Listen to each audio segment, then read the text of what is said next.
ओम शांति। सुनते हैं 10 जनवरी 88 के अव्यक्त बाप दादा के मधुर महावाक्य। आज की अव्यक्त वाणी में बाबा ने नंबर 1 अविनाशी ज्ञान रत्नों को बढ़ाने का तरीका क्या है। नंबर 2 बाप के खजाने को अपना खजाना बना लेना, इसका आधार क्या है। नंबर 3 मनन शक्ति का अर्थ क्या है। लास्ट माया जीत बनने की विधि क्या है। तो आज बाबा ने बहुत जोर दिया मनन शक्ति, मनन शक्ति, मनन। हाँ, केवल रिवाइज करते हो मुरली की पॉइंट्स, गहराई से मनन करो। कितनी बार बाबा शिक्षा देते हैं। कभी तो बाबा कहते चित्रों के सामने खड़े हो जाओ, देखो बच्चे ऑटोमेटिकली मनन चलेगा। कभी बाबा की मुरली लेके बैठ जाओ, एक एक लाइन की गहराई में जाओ तो ऑटोमेटिकली मनन चलेगा। तो मनन करना जरूर सीखना चाहिए। मनन करना बाबा कहते सागर की लहरों में नीचे तले में उतरना, और तले में उतरना माना रतन प्राप्त होते हैं। तो कोशिश करके देखें, कभी एक पेज मुरली का लेके बैठो गहराई में, ये सोचो इसी पेज को मैंने 2 घंटे में पूरा करना है, तो आपको इतना आनंद आएगा, इतना आनंद आएगा। एक एक लाइन की गहराई में उतर जाओ। तो आओ सुनते हैं 10 जनवरी 88 की मुरली का टाइटल है मनन करने की विधि तथा मनन शक्ति बढ़ाने की युक्तियाँ। आज रत्नागर बाप अपने अमूल्य रत्नों से मिलने आए हैं कि हर एक श्रेष्ठ आत्मा ने कितने ज्ञान रतन जमा किए हैं, अर्थात जीवन में धारण किए हैं। एक एक ज्ञान रतन पद्मों से भी ज़्यादा मूल्यवान है। एक एक ज्ञान रतन पद्मों से भी ज़्यादा मूल्यवान है। तो सोचो, आदि से अब तक कितने ज्ञान रतन मिले हैं। रत्नागर बाप ने हर एक बच्चे की बुद्धि रूपी झोली में अनेकानेक रतन भर दिए हैं। लेकिन ये ज्ञान रतन जितना 100% व अन्य आत्माओं के प्रति कार्य में लगाते हैं, उतना ये रतन बढ़ाते जाते हैं। बाप दादा देख रहे हैं, बाप ने तो सबको समान दिए, लेकिन कोई बच्चों ने रत्नों को बढ़ाया है और कोई ने रत्नों को बढ़ाया नहीं। कोई भरपूर हैं, कोई अखुट माला माल है। कोई समय प्रमाण कार्य में लगा रहे हैं और कोई सदा कार्य में लगाकर एक का पदम गुणा बढ़ा रहे हैं। कोई जितना कार्य में लगाना चाहिए उतना लगा नहीं सकते। इसलिए रत्नों की वैल्यू को जितना समझना चाहिए उतना समझ नहीं रहे हैं। जितना मिला है वह बुद्धि में धारण तो किया, लेकिन कार्य में लाने से जो सुख, खुशी, शक्ति, शांति और निर्विघ्न स्थिति की प्राप्ति की अनुभूति होनी चाहिए, वह नहीं कर पाते हैं। इसका कारण मनन शक्ति की कमी है। क्योंकि मनन करना अर्थात जीवन में समाना, धारण करना। मनन न करना अर्थात पहले बताया मनन करना, जीवन में समाना और धारण करना। फिर मनन ना करना अर्थात सिर्फ बुद्धि तक धारण करना। वह जीवन के हर कार्य में, हर कर्म में लगाते हैं, चाहे अपने प्रति चाहे अन्य आत्माओं के प्रति, और दूसरी सिर्फ बुद्धि में याद रखते अर्थात बुद्धि से धारण करते हैं। जैसे कोई भी स्थूल खजाने को सिर्फ तिजोरी में व लॉकर में रख लो और समय प्रमाण व सदा काम में नहीं लगाओ, तो वह खुशी की प्राप्ति नहीं होती है। सिर्फ दिल का दिलासा रहता है कि हमारे पास है, ना बढ़ेगा ना अनुभूति होगी। ऐसे ज्ञान रतन अगर सिर्फ बुद्धि में धारण किया, याद रखा, मुख से वर्णन किया, पॉइंट बहुत अच्छी है, तो थोड़े समय के लिए अच्छी पॉइंट का अच्छा नशा रहता है। लेकिन जीवन में हर कर्म में उन ज्ञान रत्नों को लाना है, क्योंकि ज्ञान रतन भी है और ज्ञान रोशनी भी है, ज्ञान शक्ति भी है। इसलिए अगर इसी विधि से कर्म में नहीं लाया तो बढ़ता नहीं है। तो बढ़ाना है ना, तो बढ़ता नहीं, वह अनुभूति नहीं होती है। ज्ञान पढ़ाई भी है तो ज्ञान लड़ाई के श्रेष्ठ अस्त्र शस्त्र भी हैं। यह है ज्ञान का मूल्य। मूल्य को जानना अर्थात कार्य में लगाना, और जितना जितना कार्य में लगाते हो उतना शक्ति का अनुभव करते जाते हैं। जैसे शस्त्र को समय प्रमाण यूज नहीं करो तो वह शस्त्र बेकार हो जाता है, अर्थात उसकी जो वैल्यू है वह उतनी नहीं रहती है। ज्ञान भी शस्त्र है। अगर माया जीत बनने के समय शस्त्र को कार्य में नहीं लगाया तो जो वैल्यू है उसको कम कर दिया, क्योंकि लाभ नहीं लिया। लाभ लेना अर्थात वैल्यू रखना। ज्ञान रतन सबके पास है क्योंकि अधिकारी हो, लेकिन भरपूर रहने में नंबरवार हो। मूल कारण सुनाया, मनन शक्ति की कमी। मनन शक्ति बाप के खजाने को अपना खजाना अनुभव कराने का आधार। जैसे स्थूल भोजन हजम होने से खून बन जाता है, क्योंकि भोजन अलग है, उसको जब हजम कर लेते हो तो वह खून के रूप में अपना बन जाता है। ऐसे मनन शक्ति से बाप का खजाना सो मेरा खजाना, यह अपना अधिकार, अपना खजाना अनुभव होता है। बाप दादा पहले भी सुना रहे हैं, अपनी घोट तो नशा चढ़े। हाँ, अर्थात बाप के खजाने को मनन शक्ति से कार्य में लगाकर प्राप्तियों की अनुभूति करो तो नशा चढ़े। सुनने के समय नशा रहता है, लेकिन सदा क्यों नहीं रहता? इसका कारण है कि सदा मनन शक्ति से अपना नहीं मनाया।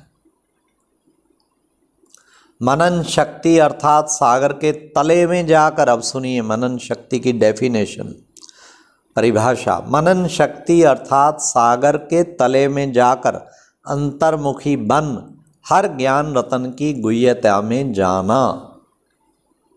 सिर्फ रिपीट नहीं करना है, लेकिन हर एक पॉइंट का राज क्या है और हर पॉइंट को किस समय किस विधि से कार्य में लगाना है,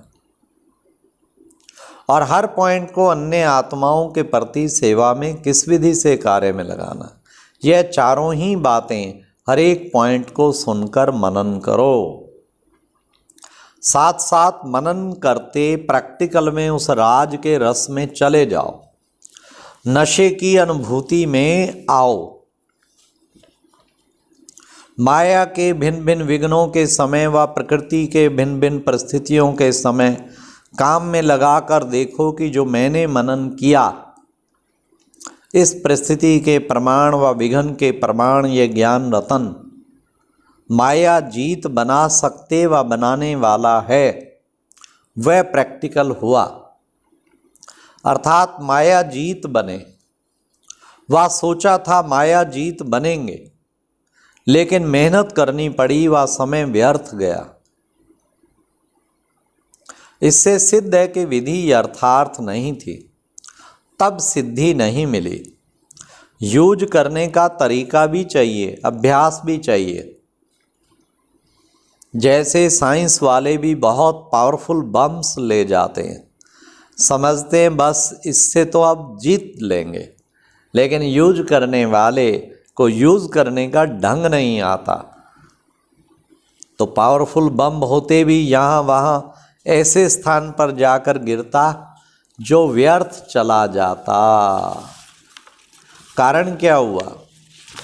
कारण हुआ यूज करने की विधि ठीक नहीं थी। ऐसे एक एक ज्ञान रतन अति अमूल्य है। ज्ञान रतन व ज्ञान की शक्ति के आगे परिस्थिति व विघ्न ठहर नहीं सकता, कभी नहीं। लेकिन अगर विजय नहीं होती तो समझो यूज करने की विधि नहीं आती।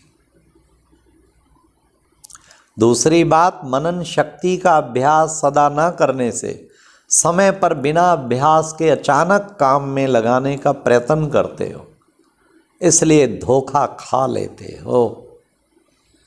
यह अलबेलापन आ जाता है।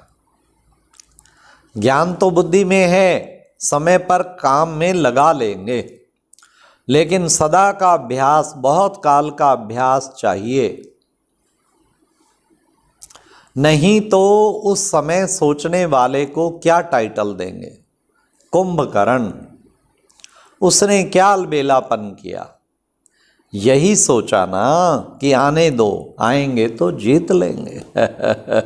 तो ऐसा सोचना कि समय पर हो जाएगा, यह अलबेलापन धोखा दे देता है। इसलिए हर रोज मनन शक्ति को बढ़ाते जाओ। रिवाइज कोर्स में व व्यक्त जो रोज सुनते हो, तो मनन शक्ति को बढ़ाने के लिए रोज कोई ना कोई एक विशेष पॉइंट बुद्धि में धारण करो और 4 बातें जो सुनाई उस विधि से अभ्यास करो। चलते फिरते हर कर्म करते, चाहे स्थूल कर्म करते हो, चाहे सेवा का कर्म करते हो, लेकिन सारा दिन मनन चलता रहे। चाहे बिजनेस करते हो व दफ्तर का काम करते हो, चाहे सेवा केंद्र में सेवा करते हो, लेकिन जिस समय भी बुद्धि थोड़ा फ्री हो तो अपने मनन शक्ति के अभ्यास को बार बार दोहराओ। कोई काम ऐसे होते हैं जो कर्म कर रहे हैं, उसके साथ साथ और भी सोच सकते हैं। बहुत धोखा समय होता है, बहुत थोड़ा समय होता है जो ऐसा कार्य होता है जिसमें बुद्धि का फुल अटेंशन देना होता है, नहीं तो डबल तरफ बुद्धि तो चलती ही रहती है। वाह वाह वाह। ऐसा समय अगर अपनी दिनचर्या में नोट करो तो बीच बीच में बहुत समय मिलता है। मनन शक्ति के लिए विशेष समय मिले तब अभ्यास करेंगे, ऐसी कोई बात नहीं है। हाँ, कहीं सोचते ना टाइम ही नहीं होता। चलते फिरते भी कर सकते हो।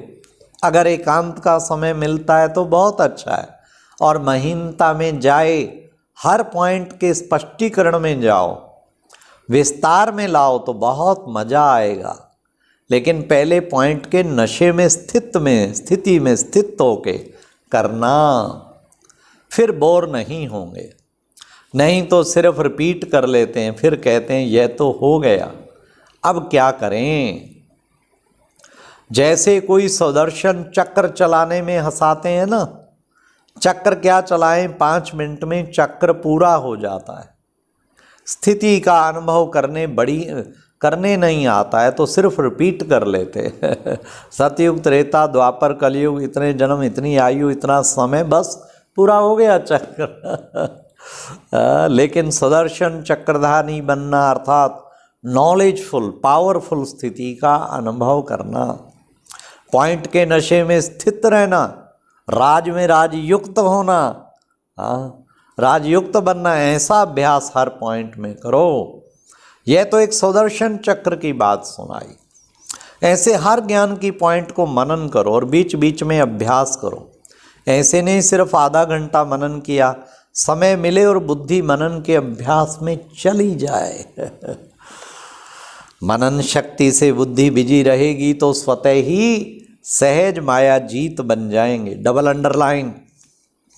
मनन शक्ति से बुद्धि बिजी रहेगी, स्वतः ही सहज माया जीत बन जाएंगे। बिजी देख माया आपे ही किनारा कर लेगी।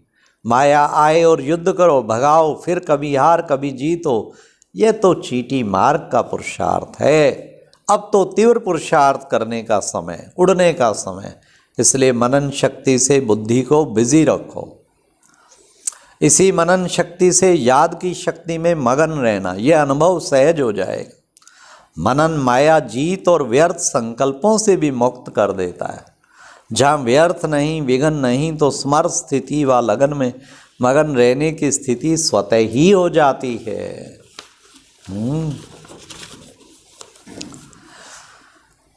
ऐसे ही कई सोचते हैं बीज रूप स्थिति व शक्तिशाली याद की स्थिति कम रहती है या बहुत अटेंशन देने के बाद अनुभव होता है। इसका कारण अगले बार भी सुनाया कि लीकेज है, लीकेज। बुद्धि की शक्ति व्यर्थ के तरफ बट जाती है। कभी व्यर्थ संकल्प चलेंगे तो कभी साधारण चलेंगे। जो काम कर रहे हैं उसी के संकल्प में बुद्धि को बिजी रखना, इसको कहते हैं साधारण संकल्प। याद की शक्ति, मनन शक्ति जो होनी चाहिए वह नहीं होती है और अपने को खुश कर लेते कि आज तो कोई पाप कर्म नहीं हुआ, व्यर्थ नहीं चला, किसको दुख नहीं दिया। लेकिन समर्थ संकल्प, समर्थ स्थिति, शक्तिशाली याद रही, अगर वह नहीं रही तो इसको कहेंगे साधारण संकल्प। कर्म किया लेकिन कर्म और योग साथ साथ नहीं रहा। अच्छा, ये एक प्रेरणादायक वीडियो है, जरूर देखें, कोई भी मिस ना करे।